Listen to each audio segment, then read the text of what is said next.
नमस्कार, स्वागत है आप सभी का न्यूज 18 राजस्थान पर। मैं हूं आप सबके साथ ऋषिका। बुलेटिन की शुरुआत करेंगे इस वक्त की बड़ी खबर से। बता दें कि आज से सीएट की परीक्षा होने जा रही है। प्रदेश में सीएट स्नातक स्तर की परीक्षा आज से शुरू होगी। प्रदेश में इस परीक्षा को लेकर बता दें कि 3,418 केंद्र बनाए गए हैं।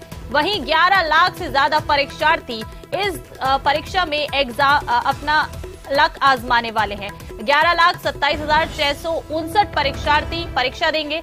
राज्य के 10 जिलों में बता दें कि परीक्षा केंद्र बनाए गए हैं। परीक्षार्थी जयपुर के 756 परीक्षा केंद्रों पर परीक्षा देंगे।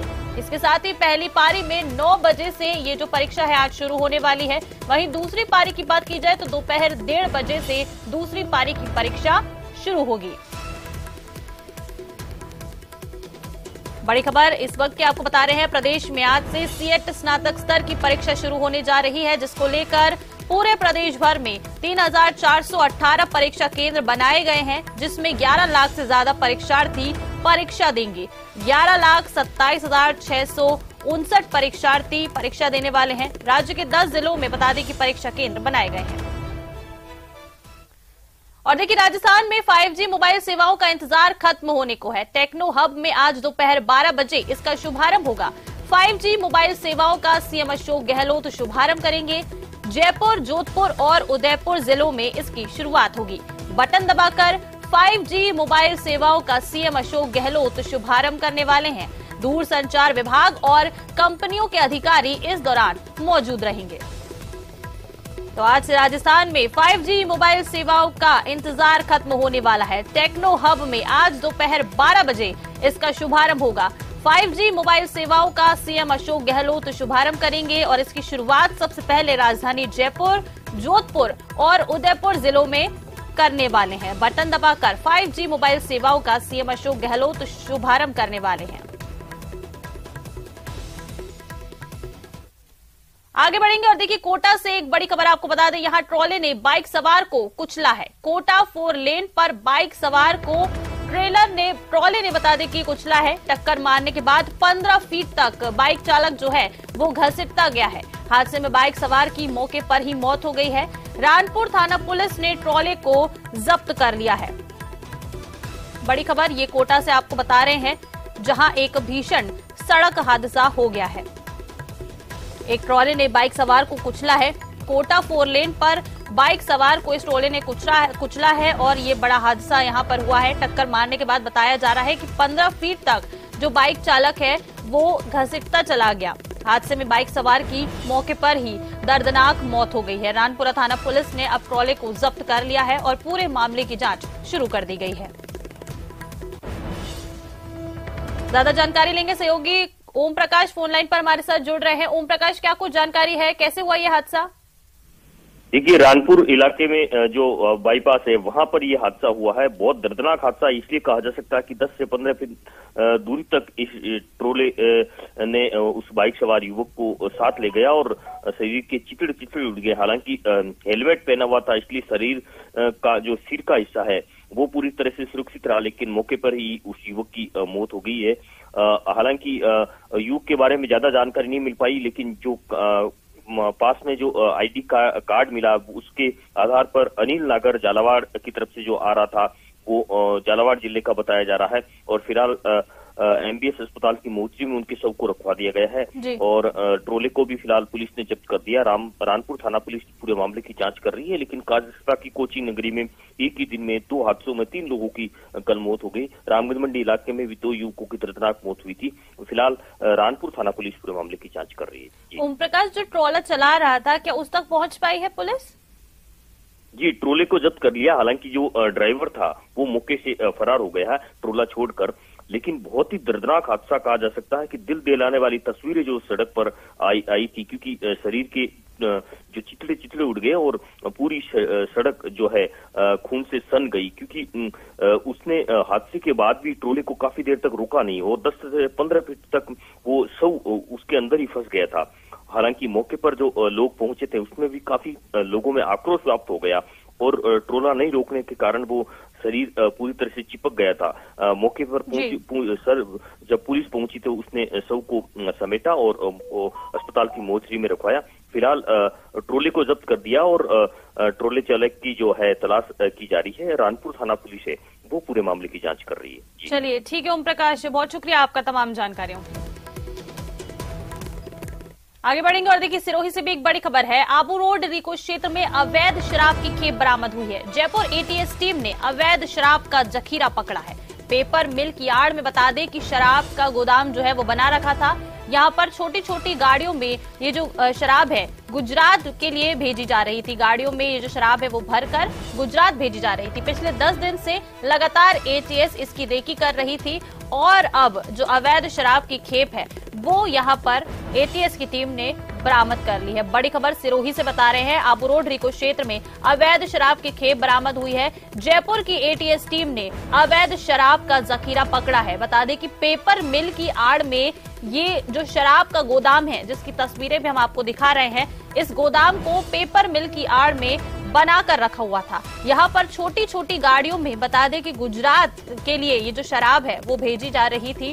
छोटी गाड़ियों में गुजरात के लिए ये शराब भेजी जा रही थी पिछले 10 दिन से और एटीएस की टीम जो है लगातार इस पूरे मामले को लेकर रेकी कर रही थी और अब एटीएस की टीम ने अवैध शराब की खेप बरामद कर ली है और शराब का जो जखीरा है वो यहाँ पर पुलिस ने पकड़ा है और इस गोदाम का भी पता लगाया है जो पेपर मिल की आड़ में यहाँ पर धड़ल्ले से चल रहा था।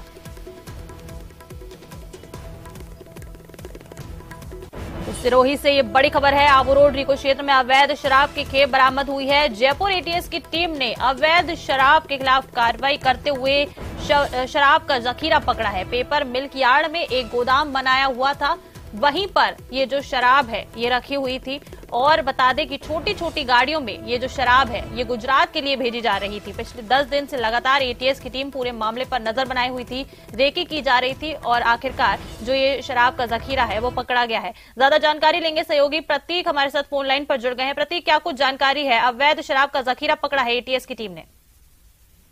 बिल्कुल, ये मामला जो आबू रोड रिको थाना क्षेत्र का मामला, यहाँ पर देखा जाए तो जयपुर की एटीएस टीम जो ये पकड़ा गया। बताया जा रहा है कि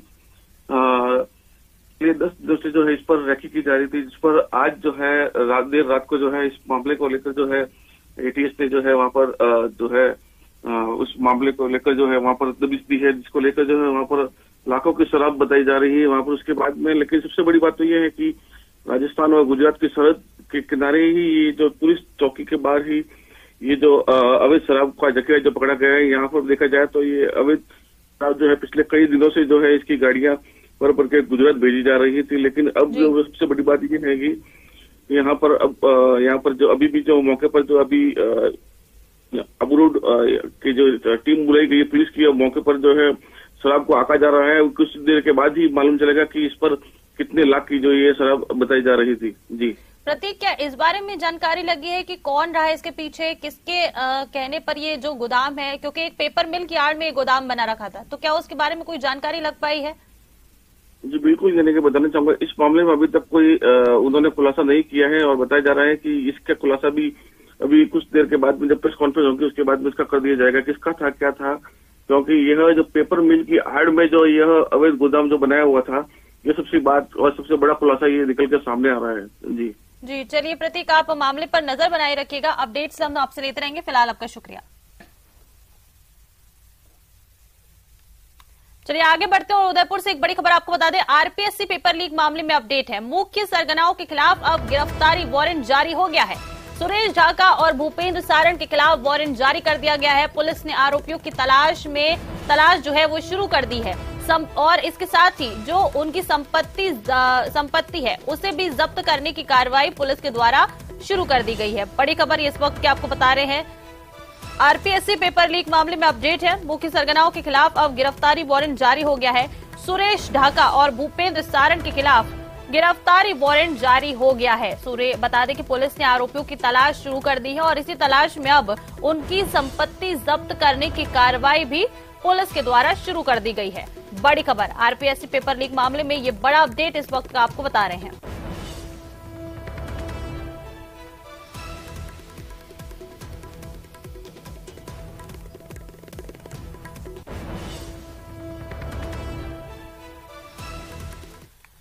और देखिए, राजधानी जयपुर में वेस्ट जिले की पुलिस ने एक बड़ी कार्रवाई करते हुए 404 एंड्रॉइड मोबाइल बरामद किए हैं। इन मोबाइल की बाजार कीमत करीब 50 लाख रुपए आंकी जा रही है। ये मोबाइल फोन पिछले करीब एक साल में जयपुर के वेस्ट जिले के विभिन्न थाना इलाकों में गुम हुए और चोरी हुए मोबाइल हैं, जिनको पुलिस ने बड़ी मुस्तैदी के साथ टेक्निकल सर्विलांस ब्रांच की मदद से बरामद करने में सफलता हासिल की है। शुक्रवार को डीसीपी वेस्ट वंदिता राणा ने इन मोबाइल को उनके मालिकों तक पहुंचाने की शुरुआत की। करीब 15 से 20 व्यक्तियों को डीसीपी वेस्ट ऑफिस में ये मोबाइल लौटाए गए। कई महीनों बाद अपने मोबाइल हासिल करने वाले उनके मालिकों के चेहरे पर खुशी साफ दिखाई दी।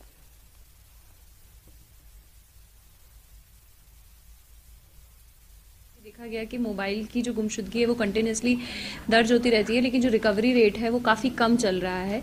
तो उसके ऊपर विशेष रूप से 1 महीने के अभियान के रूप में हमने सभी थानों को टास्किंग दी और जितने भी मोबाइल पिछले 1 साल में गए थे उनके ऊपर वर्क किया। तो टोटल पूरे वेस्ट ज़िले में 404 मोबाइल्स की जो है वो रिकवरी की गई है। ये सभी मोबाइल गुमशुदा कैटेगरी के थे। चोरी वाले हम रेगुलरली पकड़ते भी रहते हैं, गिरफ्तार भी करते रहते हैं। अब इन परिवादियों को ये जो मोबाइल्स हैं ये दिए जाएंगे। इसमें अलग अलग थानों की अलग अलग परफॉर्मेंस रही है, जिसमें बनी पार्क थाने ने सबसे ज्यादा मोबाइल्स रिकवर किए हैं, 72। जो जैसा कि आप देख सकते हैं ये सभी मोबाइल इसी कार्रवाई के अंदर रिकवर किए गए हैं। और देखिए, राजस्थान की सरकार की ओर से महिलाओं को जल्द ही बड़ी खुशखबरी दी जा सकती है। मासिक धर्म के दौरान होने वाली परेशानियों से महिलाओं को राहत देने के लिए वर्क फ्रॉम होम की सुविधा मिल सकती है। दरअसल राजस्थान राज्य समाज कल्याण बोर्ड ने मासिक धर्म के दौरान महिलाओं को वर्क फ्रॉम होम करने सहित 9 प्रावधानों को राज्य सरकार के पास भेजने का निर्णय लिया है और उम्मीद है कि राज्य सरकार इन प्रावधानों पर जल्द स्वीकृति दे दे। राजस्थान राज्य समाज कल्याण बोर्ड की आज द्वितीय साधारण सभा का बता दें कि कल द्वितीय साधारण सभा का आयोजन हुआ था। उसी दौरान बोर्ड के अध्यक्ष डॉक्टर अर्चना शर्मा के नेतृत्व में इसका फैसला लिया गया। अर्चना शर्मा ने इस प्रस्ताव पर बात की हमारे संवाददाता अरबाज अहमद ने। आइए देखते हैं क्या कुछ कहा है उन्होंने।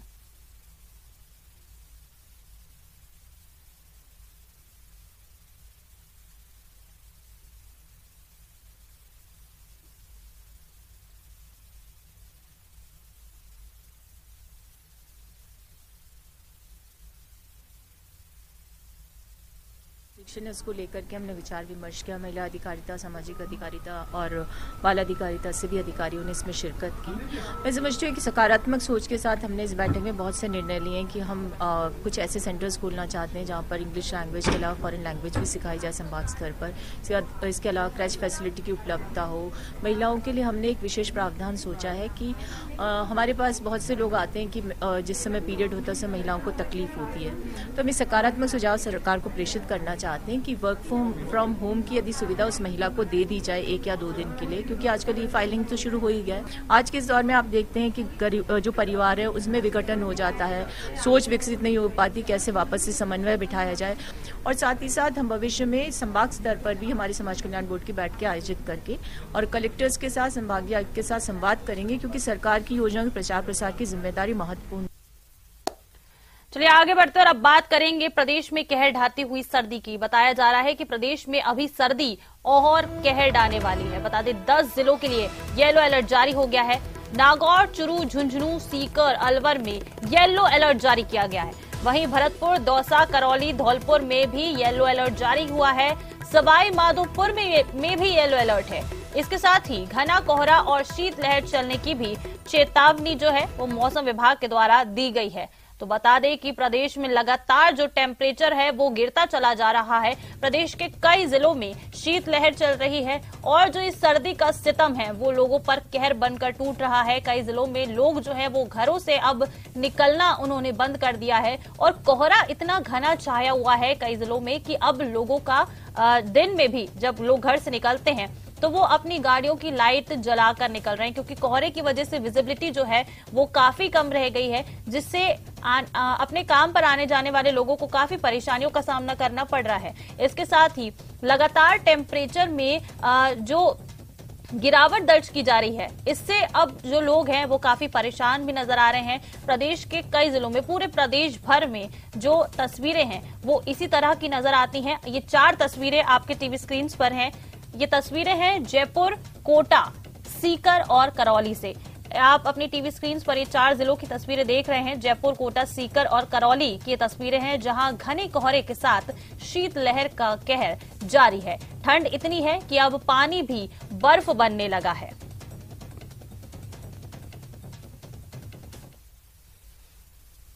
तो ये 4 तस्वीरें आपको दिखाई है, इनसे आप अंदाजा लगा सकते हैं कि किस तरह जो सर्दी है वो प्रदेश भर में लगातार बढ़ती जा रही है। और चलिए इसी के साथ ही हमारे सहयोगी अलग अलग जगहों से हमारे साथ जुड़ रहे हैं।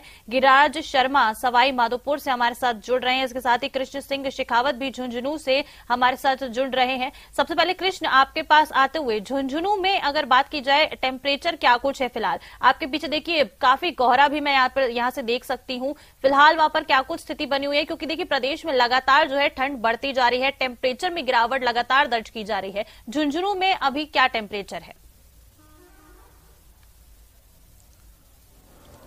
जी ऋषिका, मैं बता दूं कि झुंझुनू में है वो सर्दी का सितम है वो लगातार जारी है और पारा है वो जमाव बिंदु के पास पहुंच रहा है। और आप मेरे पीछे वो कोहरा देख सकते हैं, ये लगातार चौथे दिन है वो झुंझुनू पूरा कोहरे के आगोश में है, वो लिपटा हुआ है। और कोहरे के चलते जनजीवन है वो खासा प्रभावित हो रखा है और लोग सर्दी से बचने के लिए है वो अलाव तापते हुए नजर आ रहे हैं। वहीं जो मौसम विभाग है उसने आज के लिए येलो अलर्ट जारी किया है और लगातार शीत हवाएं चल रही हैं, जिसके चलते कृषि विज्ञान केंद्र आबूसर है उसने भी किसानों को अलर्ट किया है कि पाला पड़ने की संभावना है। तो जो सर्दी है वो लगातार है, यहाँ के लोगों के लिए वो दिनचर्या में भी बदलाव हो गए हैं और सर्दी है वो अपना खासा असर दिखा रही है, जिसके चलते जनजीवन है वो सर्दी के चलते खासा प्रभावित हो रहा है। जी बिल्कुल, देखिए कृष्ण, आपके पीछे की कुछ तस्वीरें जो आपके साथ देखी जा सकती हैं, उनमें हम देख सकते हैं कि कोहरा किस तरह से छाया हुआ है। विजिबिलिटी काफी कम वहां से नजर आ रही है। आपके पास एक बार फिर से लौटूंगी, हमारे सहयोगी गिरिराज शर्मा भी हमारे साथ सवाई माधोपुर से जुड़े हुए हैं। गिरिराज, जैसा कि अभी कृष्ण बता रहे थे कि जो विजिबिलिटी है काफी कम हो गई है और झुंझुनू में जो टेम्परेचर है वो लगातार गिरता जा रहा है। सवाई माधोपुर में क्या अभी फिलहाल टेम्परेचर हो रहा है? सर्दी का सितम वहां पर जारी है, लोगों को किस तरह की परेशानियां हो रही है इस कड़ाके की सर्दी में? आज जी देखिए, सवाई माधोपुर की अगर बात करें तो सवाई माधोपुर में सर्दी का 3rd डिग्री टॉर्चर कहा जा सकता है। सवाई माधोपुर में पिछले 5 दिवस से लगातार इतना घनघोर कोहरा है कि सड़कों पर जो विजिबिलिटी है वो बिल्कुल शून्य सी हो गई है। यानी कि सड़कों पर जो वाहन चालक हैं उन्हें सबसे खासा परेशानी उठानी पड़ रही है और न सिर्फ सड़क यातायात बल्कि रेल यातायात भी इससे बुरी तरह से प्रभावित है। सवाई माधोपुर में विजिबिलिटी बिल्कुल नहीं है, जिसके चलते वाहनों को अपने टेल लाइट, हेडलाइट जला करके और रेंग करके और वाहन चलाने पड़ रहे हैं। सबसे बड़ी बात यह है कि दुर्घटनाओं का एक बड़ा अंदेशा बना हुआ है। कल भी एक यहाँ पर दुर्घटना हुई थी, उसके 2 दिवस पहले भी यहाँ पर सवाई माधोपुर में दुर्घटना हुई और इसका जो प्रमुख कारण रहा वो केवल और केवल घना कोहरा रहा। घना कोहरे के चलते जो सर्दी है उसका असर जबरदस्त बढ़ गया है और इसके साथ ही जो जबरदस्त सर्दी है, पारा जो है वो जमाव बिंदु पर है और उसको देखते हुए सवाई माधोपुर सुरेश कुमार ओला ने भी जो नौनियाल है नर्सरी से लेकर के 8वीं तक उनकी छुट्टियां बढ़ा दी हैं। आगामी मतलब 10 जनवरी तक 8वीं कक्षा के जो बच्चे हैं उनकी छुट्टियां रहेंगी। पूरी तरीके से जो पारा है वो पूरी तरीके से जमाव बिंदु पर है, विजिबिलिटी बिल्कुल नहीं है, लोग अपने घरों से भीषण सर्दी के चलते निकल नहीं पा रहे हैं और सड़कें हैं वो सूनी नजर आ रही हैं। तो ऐसे के अंदर जो सवाई माधोपुर में जो मौसम है वो पूरी तरीके से अभी तक जो घना कोहरा है उसके चलते बेहद ठंड का असर यहाँ पर देखने को मिल रहा है। जी गिरिराज, बिल्कुल देखिए आपके पीछे की तस्वीरें इस बात की तस्दीक करती कि सवाई माधोपुर में किस तरह की सर्दी छाई रहती होगी। अगर बात करें ये जो घना कोहरा छाया हुआ है, विजिबिलिटी कम हुई है, लोगों को घरों से निकलने में परेशानी होती होगी, तो ये जो कोहरा है ये कितने बजे तक, मतलब जैसे जैसे दिन चढ़ता आता है तो कब तक जो ये जो कोहरा है ये छट जाता है वहां से? जी देखिए, अगर घने कोहरे की बात करें तो घना कोहरा अल सुबह से रात से ही ये शुरू हो जाता है और लगभग दोपहर निकलने तक ही ये कोहरा रहता है। तो ऐसे में जो वाहन चालक हैं, लोगों की दिनचर्या है वो पूरी तरीके से अस्त व्यस्त है। आप देख सकते हैं कि कितना घना कोहरा, आप मेरे पीछे भी आप तस्वीरों में देख सकते हैं, बेहद घना कोहरा है। ऐसे में जो विजिबिलिटी है वो बिल्कुल नहीं है, शून्य के बराबर विजिबिलिटी है और सबसे बड़ी जो बाधा है वो वाहन चालकों के लिए, सड़क पर चलने वाले लोगों के लिए, राहगीरों के लिए, जरूरी कामकाज से लोग निकल नहीं पाते। ऐसे में जो समस्याएं हैं वो बहुत जबरदस्त बनी हुई हैं और विजिबिलिटी के कारण लोगों की जो दिनचर्या है वो खासी इससे प्रभावित हो रही है। सर्दी है, उस सर्दी के सितम से लोगों का घरों से निकलना बेहद मुश्किल है। जरूरी कामकाज के लिए भी लोग हैं जो निकल नहीं पा रहे हैं। ऐसे में और गर्म कपड़ों में लोग लिपटे हुए नजर आ रहे हैं। सर्दी को दूर भगाने के लिए अलाव जला करके लोग सर्दी को दूर कम करने का जतन करते हुए देखे जा सकते हैं। सवाई माधोपुर में मौसम विशेषज्ञों का यही कहना है कि फिलहाल अभी आने वाले दिनों में भी मौसम इसी तरीके से रहने वाला है। जी चलिए गिरिराज, देखिए हमारे साथ सहयोगी कृष्ण भी लगातार जुड़े हुए हैं झुंझुनू से। कृष्ण, जैसा कि अभी गिरिराज बता रहे थे कि वहां पर मौसम विभाग ने ये अलर्ट जारी किया हुआ है कि अभी जो सर्दी है वो कुछ इसी तरह से अपना सितम ढाने वाली है। अगर झुंझुनू की बात करें तो झुंझुनू में अगले कुछ दिनों के लिए मौसम विभाग ने क्या कुछ अलर्ट जारी किया हुआ है, वहां पर लोगों को किस तरह की परेशानियों का सामना करना पड़ रहा है? कृष्ण, कोहरे की वजह से जो वाहन चालक है उनको खास दिक्कतों का सामना करना पड़ रहा है। कोहरा है वो दिन में 1 बजे तक छटता है, उसके बाद जो सर्द हवाएं हैं वो लोगों को लगातार परेशान कर रही है और मौसम विभाग ने है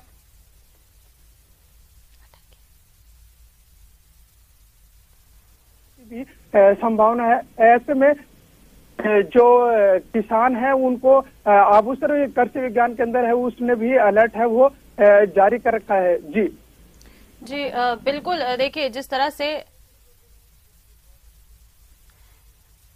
तो ठीक है कृष्ण, शुक्रिया आपका हमारे साथ ये सारी तस्वीरें और जानकारी साझा करने के लिए। तो गिरिराज, एक बार आपके पास एक बार फिर से आती हूँ। सवाई माधोपुर में अगर देखें तो देखिए सर्दी बढ़ती जा रही है, इसके साथ ही मौसमी बीमारियों का भी प्रकोप लगातार वहां पर बढ़ता जा रहा होगा। अगर बात करें अस्पतालों की तो क्या कुछ अभी व्यवस्थाएं की गई हैं अस्पतालों में? भीषण सर्दी के चलते, आप सही कह रहे हैं, भीषण सर्दी के चलते जो मौसमी बीमारियों हैं उनका भी एक असर है, क्योंकि सर्दी के चलते जो जुकाम के, खांसी के, इनके जो मरीज हैं उनकी काफी भरमार अस्पताल में देखने को मिल रही है। चिकित्सा विभाग ने इसके लिए विशेष टीम का भी गठन किया है, विशेष वार्ड भी बनाए हैं और सवाई माधोपुर के जो आउटडोर है उस आउटडोर की संख्या में भी बढ़ोतरी हुई है। तो ऐसे में जो भीषण सर्दी के चलते अन्य जो समस्याएं हैं आवागमन के लिए, दिनचर्या को लेकर के, लेकिन इसके साथ ही जो बीमारियों है उसको लेकर के भी काफी चिंताएं हैं। उसको लेकर के जो चिकित्सा विभाग है वो अलर्ट मोड पर आकर के काम कर रहा है। जिला कलेक्टर सुरेश कुमार ओला ने चिकित्सा अधिकारियों को भी विशेष रूप से निर्देशित किया है कि जो भी जो मरीज हैं जो कि भीषण सर्दी से पीड़ित होकर के सवाई माधोपुर के अस्पताल में पहुंचता है उनका त्वरित प्रभाव से उपचार किया जाए और गंभीर होने पर उन्हें भर्ती करके भी उनका उपचार किया जाए। तो ऐसे में जो सवाई माधोपुर जिला प्रशासन है वो पूरी तरीके से अलर्ट मोड पर है, लेकिन सर्दी का जो सितम है वो कम होने का नाम नहीं ले रहा है। सर्दी का सितम है वो लगातार बढ़ता चला जा रहा है। बिल्कुल गिरिराज, जिस तरह की सर्दी बढ़ती जा रही है उसको लेकर जो प्रशासन है उसको अलर्ट रहना ही होगा। बहुत शुक्रिया आपका हमारे साथ ये तस्वीरें और जानकारी साझा करने के लिए। आगे बढ़ेंगे और देखिए ठंड की वजह से राजधानी जयपुर में स्कूलों की छुट्टियां 14 जनवरी तक बढ़ा दी गई हैं। जयपुर जिला कलेक्टर प्रकाश राज पुरोहित ने एक आदेश जारी कर जिले के समस्त राजकीय और गैर राजकीय विद्यालयों में कक्षा 1 से 8वीं तक 14 जनवरी 2023 तक अवकाश घोषित कर दिया है। मौसम विभाग के अनुसार आगामी दिनों में तापमान गिरने से सर्दी बढ़ने और शीतलहर चलने की संभावना जताई गई है। इसके चलते बता दें कि जयपुर जिला कलेक्टर ने अवकाश के आदेश जारी किए हैं।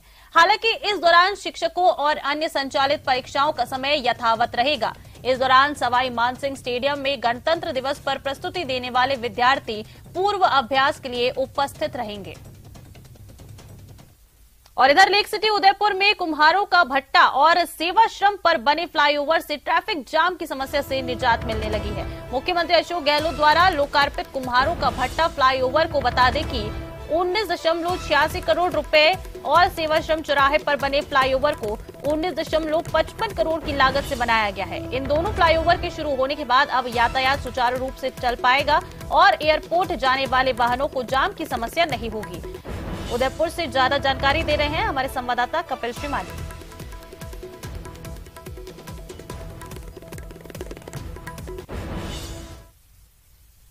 मुख्यमंत्री अशोक गहलोत ने अपने उदयपुर दौरे के दौरान उदयपुर को कई सारी सौगातें दी और उसमें सबसे प्रमुख सौगात आप देखिए कि कुम्हारों का भट्टा और सेवाश्रम के यहाँ पर जो फ्लाईओवर के लोकार्पण किए गए ये सबसे महत्वपूर्ण सौगात उदयपुर वासियों के लिए थी, क्योंकि उदयपुर में ट्रैफिक की समस्या काफी ज्यादा थी और यही वजह थी कि लगातार इस तरह की मांग चल रही थी कि जल्दी से जल्दी ये जो फ्लाईओवर निर्माणाधीन थे इनके काम पूरे हों और ये शुरू हों। अभी हम कुम्हारों का भट्टा फ्लाईओवर के यहाँ पर हैं।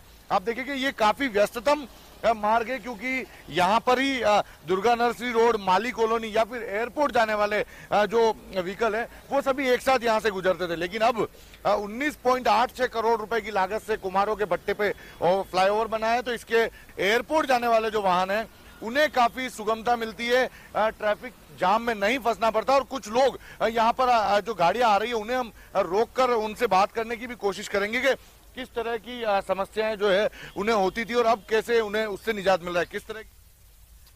और चलिए इसके साथ इस बुलेटिन में फिलहाल इतना ही। आप देखते रहिए न्यूज़ 18 राजस्थान।